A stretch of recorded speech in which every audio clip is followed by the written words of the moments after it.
오늘은 특히 연하남이 연하녀와 데이트할 때 주의해야 할 징후에 초점을 맞춰 연애의 세계로 들어가 보겠습니다. 이러한 징후는 처음에는 눈에 띄지 않을 수 있는 행동, 말 또는 태도로 포장된 미묘한 것일 수 있습니다. 이 동영상이 끝나면 이러한 위험 신호를 알아차릴 수 있는 지식을 습득하여 보다 신중하고 주의 깊게 관계를 탐색하는 데 도움이 될 것입니다. 그리고 영상 마지막에는 특별한 보너스 팁이 준비되어 있다는 사실도 잊지 마세요. 이 팁은 모든 점을 연결하여 이러한 징후에 대응하는 방식을 변화시킬 수 있는 필수적인 조언을 제공합니다. 관계 전략을 강화하는 데 있어 획기적인 전환점이 될 것입니다. 1. 조작적인 행동 인식하기. 조작적 행동의 세계에 대해 알아봅시다. 조작 행동은 일부 관계에서 미묘하지만 중요한 측면이며 이를 이해하는 것이 중요합니다. 왜 중요한가요? 살펴봅시다. 관계에서의 조작은 매우 교묘할 수 있습니다. 보통 자신의 이익을 위해 상대방의 결정에 영향을 미치거나 통제하기 위해 감정적인 전술을 사용하는 경우를 말합니다. 이는 의견 충돌 후 죄책감에 시달리거나 피해자를 연기하여 상대방의 행동을 조종하는 것처럼 보일 수 있습니다. 이는 관계에 더 깊은 문제가 있음을 알리는 경고 신호입니다. 하지만 조작이 항상 큰 제스처나 노골적인 통제에 관한 것은 아닙니다. 대화의 분위기를 바꾸거나 자신의 결정을 의심하게 만드는 것처럼 미묘한 것일 수도 있습니다.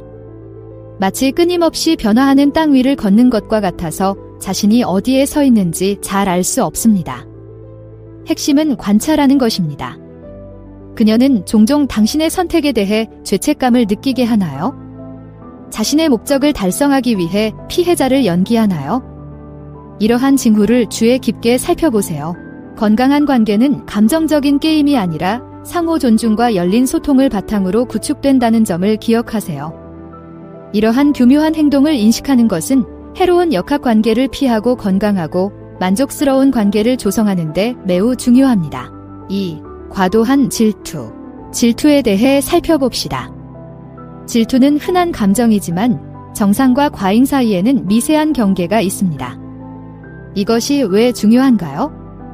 그 이유를 알아봅시다. 관계에서 약간의 질투는 때때로 기분 좋은 일이 될 수 있습니다. 누군가 관심을 갖고 있다는 것을 보여주기 때문이죠.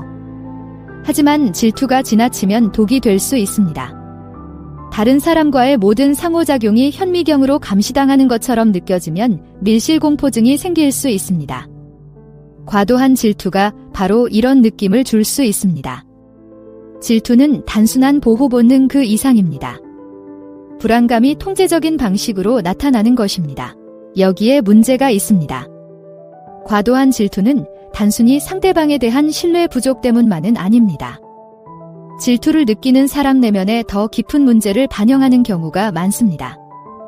상대방이 여러분의 사회적 상호작용에 대해 지나치게 화를 내거나 과도하게 감시한다면 이는 적신호입니다. 배려의 문제가 아닙니다. 통제에 관한 문제입니다. 그렇다면 가장 좋은 방법은 무엇일까요? 열린 소통이 핵심입니다. 상대방이 질투심을 느끼는 이유와 그 이유에 대해 이야기하세요. 이러한 감정의 근원을 이해하면 건설적으로 문제를 해결하는 데 도움이 될 수 있습니다. 신뢰는 건강한 관계의 기초라는 점을 기억하세요. 과도한 질투를 인식하고 대처함으로써 의심이 아닌 신뢰에 기반한 관계를 구축할 수 있습니다.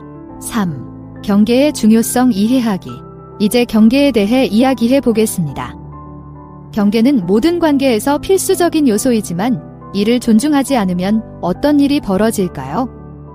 이 중요한 주제에 대해 자세히 알아봅시다. 경계는 우리가 안전하고 존중받는다고 느끼기 위해 설정하는 개인적인 가이드라인과 같습니다.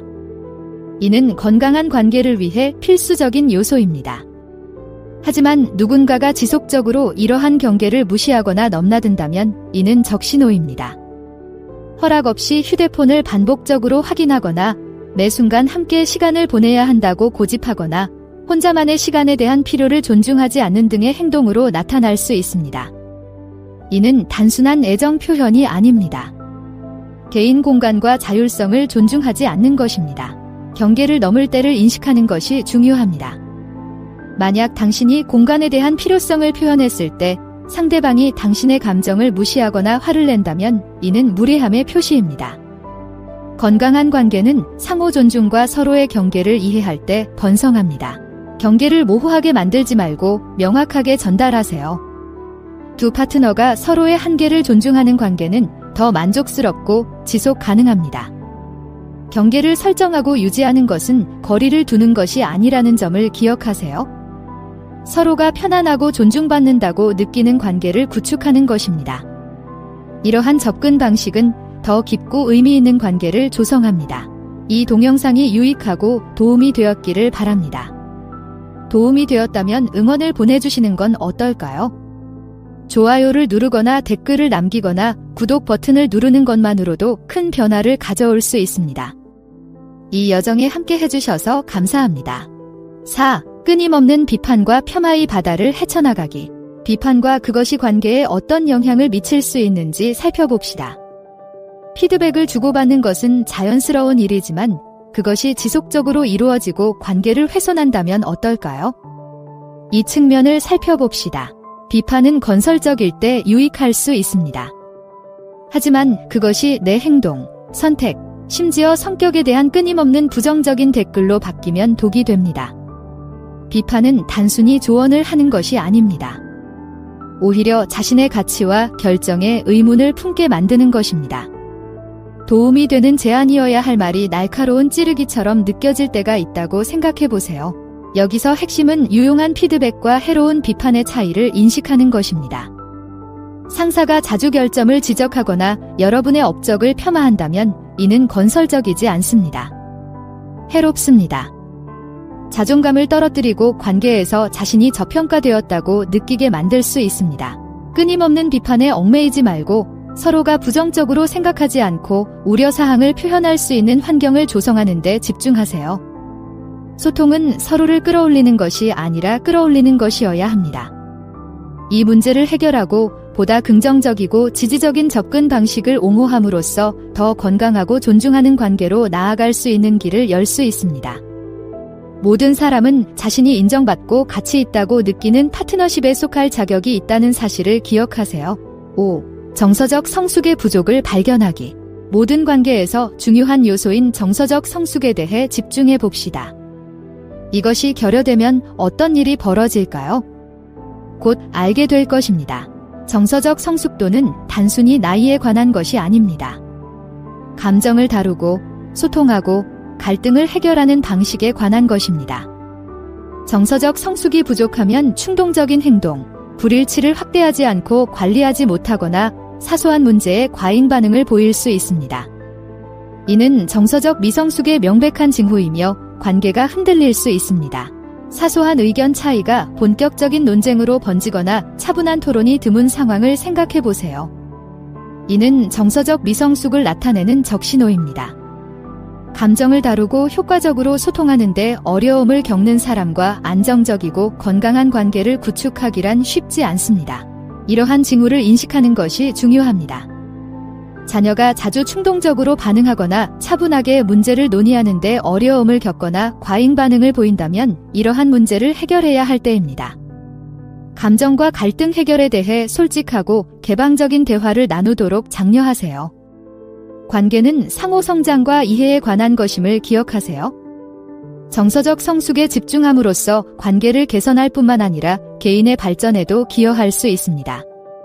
두 파트너 모두 자신을 표현하고 함께 발전할 수 있는 지원적인 환경을 조성하는 것입니다. 6. 금전적 착취에 주의하기. 관계에서 종종 간과되지만 매우 중요한 주제인 금전적 착취에 대해 논의해 보겠습니다. 돈이 조작의 도구가 되면 어떤 일이 벌어질까요? 자세히 살펴보겠습니다. 관계에서의 금전적 착취는 미묘하지만 큰 영향을 미칠 수 있습니다. 이는 한 파트너가 다른 파트너를 동반자가 아닌 재정적 자원으로 보기 시작할 때 발생합니다. 이는 지속적으로 돈을 요구하거나 정기적으로 사치스러운 선물을 기대하거나 자신에게만 이익이 되는 재정적 결정을 하도록 압력을 가하는 등의 형태로 나타날 수 있습니다. 주고받는 것의 저울이 불균형하여 한쪽으로 크게 기울어져 있는 상황입니다. 금전적인 도움을 너무 자주 요청하거나 관대함이 주된 매력인 것처럼 보일 때를 생각해 보세요. 이것은 단순히 궁핍한 것이 아닙니다. 금전적 영향력을 통제 메커니즘으로 사용하고 있다는 신호입니다. 관대함이 당연하게 여겨지거나 금전적 기대가 일방적일 때를 인식하는 것이 중요합니다. 재정적 착취를 해결하려면 금전에 대한 명확한 경계를 설정하고 지원과 이용의 차이를 이해해야 합니다. 재정과 관련된 열린 토론을 통해 관계의 의도와 기대치를 명확히 할 수 있습니다. 건강한 관계는 금전적 거래가 아니라 상호 존중과 지원을 바탕으로 구축된다는 점을 기억하세요. 이러한 역학 관계를 염두에 두면 재정적 의존이 아닌 정서적 유대감을 바탕으로 관계를 발전시킬 수 있습니다. 이제 보너스 팁을 알려드리자면 본능을 믿으세요. 단순하게 들릴지 모르지만 모든 관계에서 강력한 도구가 될 수 있습니다. 이것이 왜 그렇게 중요한가요? 자세히 알아봅시다. 본능, 즉 직감은 의식적인 마음이 놓칠 수 있는 단서를 포착하는 잠재의식입니다. 특히 연하와 데이트할 때는 이러한 본능이 최고의 가이드가 될 수 있습니다. 뭔가 이상하다고 느껴진다면 주의를 기울일 필요가 있습니다. 미묘한 행동의 변화, 반복되는 패턴 또는 무언가 잘못되었다는 느낌일 수도 있습니다. 자녀의 행동이 여러분의 가치관과 일치하는지 불안하거나 의문이 들었던 순간을 생각해 보세요. 이것은 모든 세부 사항을 지나치게 생각하는 것이 아닙니다. 내면의 목소리에 귀를 기울이는 것입니다. 본능은 이성보다 먼저 위험 신호를 포착하는 경우가 많습니다. 그렇다면 이러한 본능을 어떻게 활용해야 할까요? 성찰과 대화의 계기로 활용하세요. 특정 행동에 대해 불안감을 느낀다면 토론을 통해 문제를 제기하세요. 본능과 열린 소통의 균형을 맞추는 것이 중요합니다. 본능을 신뢰하는 것은 자신의 웰빙을 보호하고 건강하고 존중하는 관계를 유지하는 것임을 기억하세요.